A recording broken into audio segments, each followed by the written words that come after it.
Mid-side. What is this sorcery?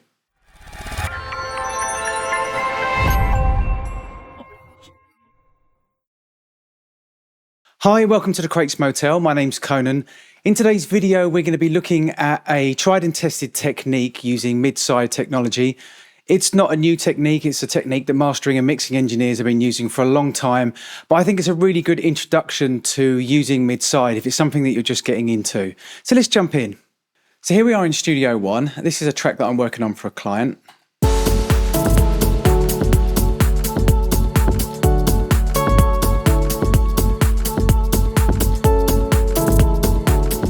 And basically what I'm going to do with this technique is just push the bottom end a little bit, and I'm going to open the mix right up by boosting the high end on the sides. With BX Meter, I can listen to what's going on in the mid and the side. I can solo it. So let's just have a quick listen.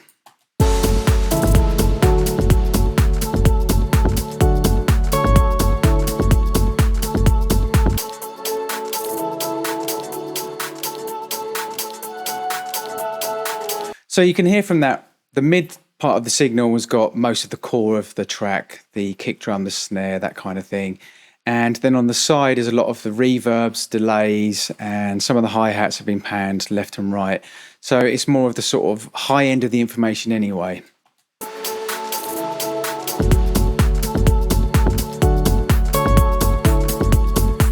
And what I'm going to do is I'm going to use two different EQs. One is the Pro-Q from Fabfilter, which also you can use dynamically as well. And then the other one is the Bax EQ from Dangerous Plugin Alliance. And this is a more of a broad stroke EQ. And to be honest, I do tend to use this style of EQ more in mastering if I'm doing this technique, because I like it to be more of a broad stroke kind of thing. But the reason why I want to show you on the Pro-Q3 is because you can visually see what's going on a lot more. So I've also got a limiter on, but it's not really doing anything. I've just got it there just to catch any peaks. And there's also nothing else going on in the master at the moment either. There's no compression or clipping or anything like that. So let's start off with the Pro-Q3 so we can visually see what's going on and get an idea of what really mid-side is doing. So what I'm going to do is I'm going to start off with a shelf in the mid of the signal. I want to make that a shelf. There we go. And let's take that probably to around there.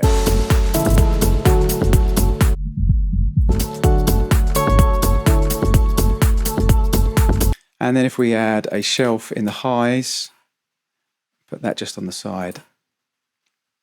Make sure that's a shelf. And that can start around about 4K probably listening to this track.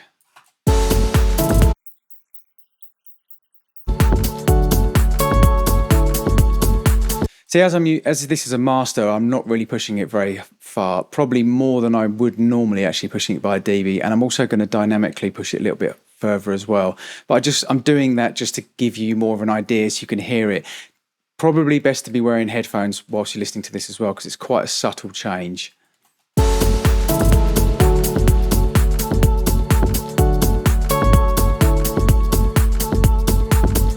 So what I'm going to do with the Pro-Q3, because you can do it and why it's such a good EQ, is I'm going to make these dynamic. This I'm not going to push too much, but the highs I am going to push more. So let's make that dynamic as well. And this just creates some movement in the mix. This track doesn't actually really need it, to be honest, because it's already got a nice bit of movement going on, and it's a really, really nice balanced mix. And let's just push that a bit further so we can hear it.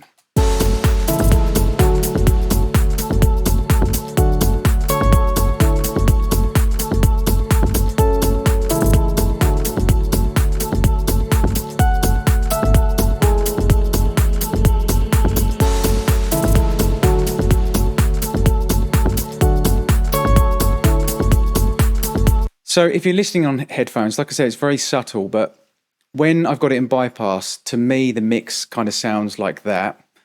And then when I bring the effect in, it opens right out like that. And the bottom end just comes up and just pushes forward a little bit. So it kind of tightens the low end up a little bit. I probably wouldn't keep this dynamic, to be honest with you. I'll probably just have it as a shelf, possibly a bit lower. And yeah, maybe a little bit higher, but not dynamic. Let's disable dynamics on that. And let's just listen to what the high end's doing.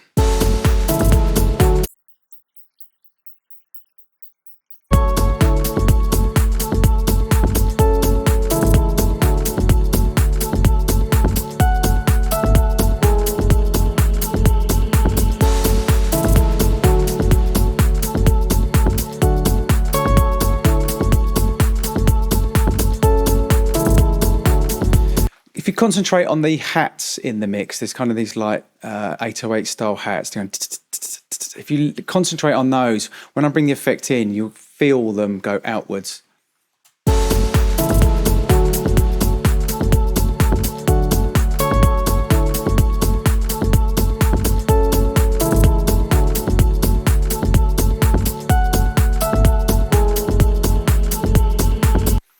Okay, so what I'm going to do now is I'm going to use a similar technique on the Dangerous.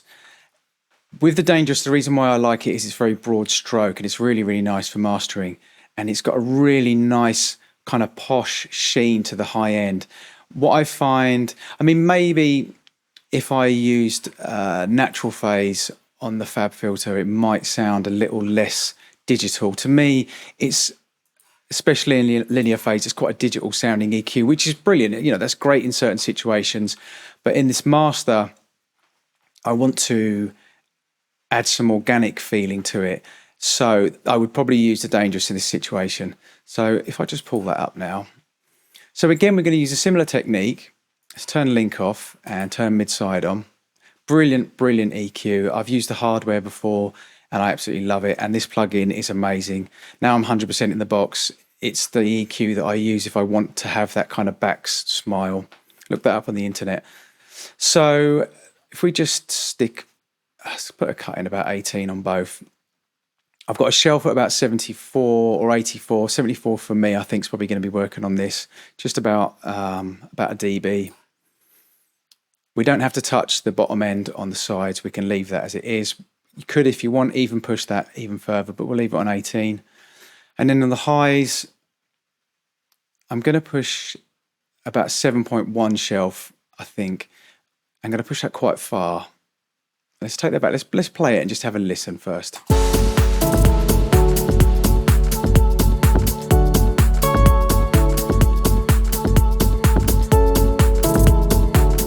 So the bottom end on this EQ is so nice. So what it's done is it's just pushed it forward and tightens it up and gives it this really nice, warm, natural sounding low end.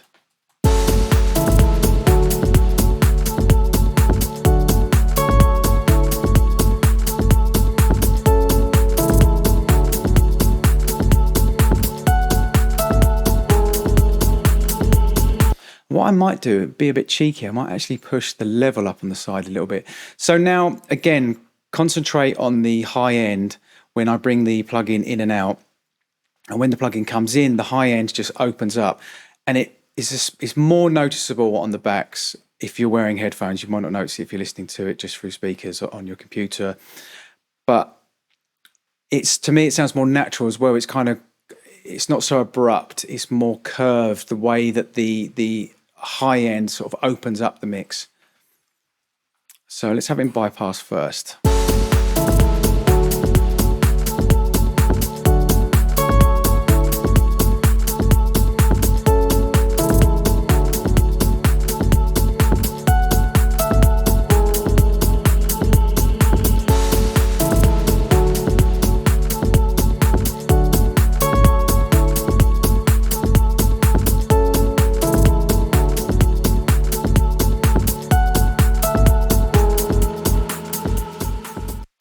So there you have it. Now, once you get to grips with it, you can see that's actually a really, really easy technique.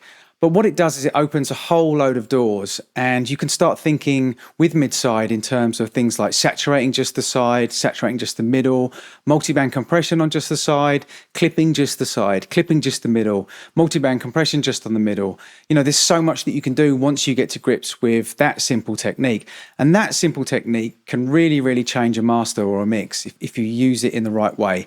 Doesn't always work, and it's up to you to judge whether it does. But, you know, make some mistakes, push it really far, play around with it, have some fun. So I hope there's something there for you.